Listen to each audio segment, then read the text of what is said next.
At the forest's edge stood the old red sign. Its paint was peeling. His words still clear.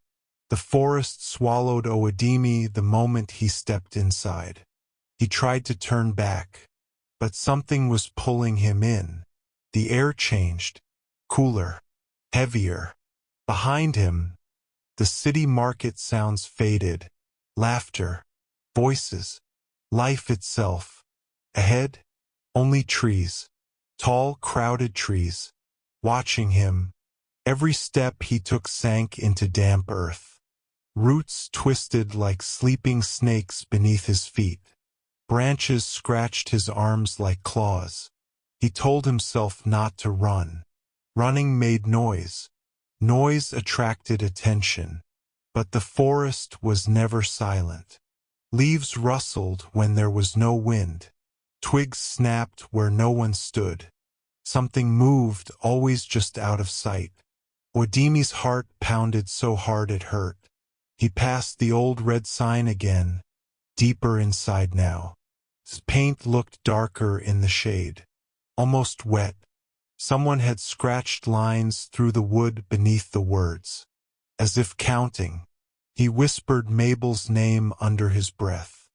Each step felt heavier than the last. Something dropped suddenly to the ground just inches from his feet. He froze. His heart pounded against his chest as he held his breath and slowly lifted his eyes.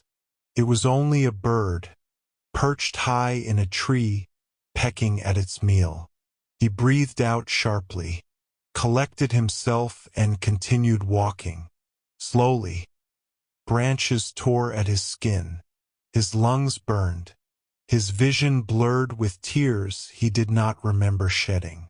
10 minutes in, he quickened his pace, gripping the tomatoes and herbs tightly in his hands.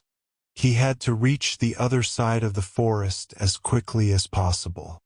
A towering, ancient tree loomed ahead, its gnarled, moss-covered trunk twisting upward into a shadowy canopy that swallowed the light. Its thick, serpent-like roots gripped the earth with a silent, watchful presence, as if guarding secrets long buried beneath the forest floor. Oohdemie stopped and stared at the tree, his gaze drifting slowly to its towering crown.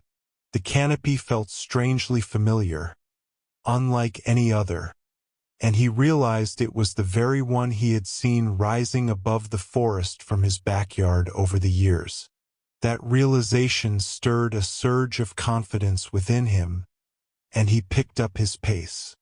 But in his haste, his foot landed squarely on a dry branch. It cracked sharply, the sound slicing through the stillness of the forest. Oohdemie froze. His eyes widened, his heart thudding in his chest. He listened. Something was there, he was sure of it. Dropping quickly, he slipped behind a cluster of shrubs, holding his breath as the forest fell into a tense, listening silence. Time dragged, then nothing. Cautiously, he stepped out, scanning his surroundings once more before continuing. Then it came again. This time he didn't hesitate. He moved faster. The sound trailed him. Closer, louder. Fear gripped him tightly.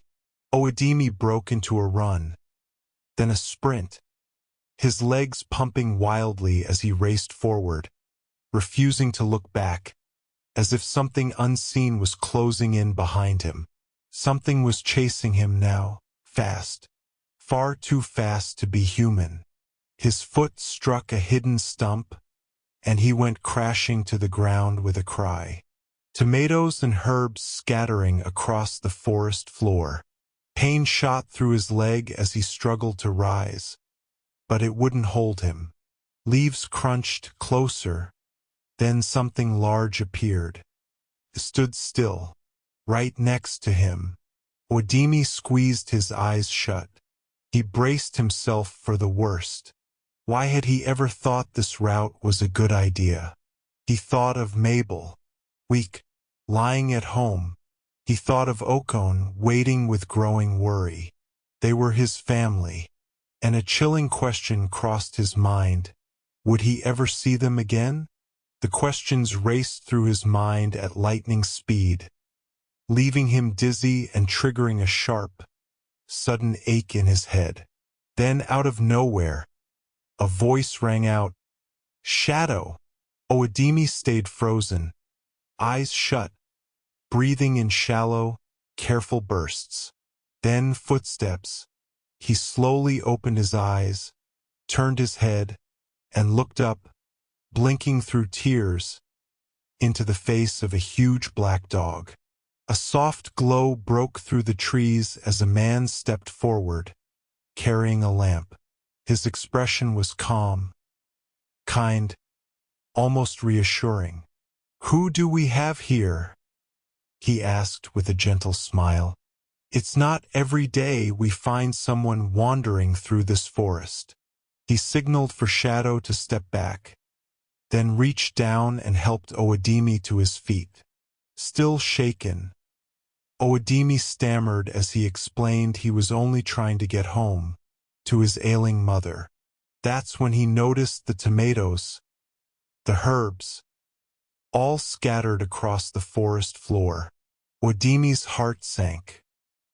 He bent quickly to gather the scattered herbs and tomatoes, but the man gently stopped him and motioned for him to follow instead. He hesitated for a moment. Where was this strange man taking him? But there was something warm, something reassuring about the man that eased his fear. So he followed. Shadow walked calmly beside them, his bushy tail swaying as if nothing had happened. They moved deeper into the forest. After a while, the trees began to thin, and Oohdemie noticed something unusual. As they continued walking, the forest opened into a large clearing he had never imagined. And what lay ahead was the most breathtaking sight Oohdemie had ever seen.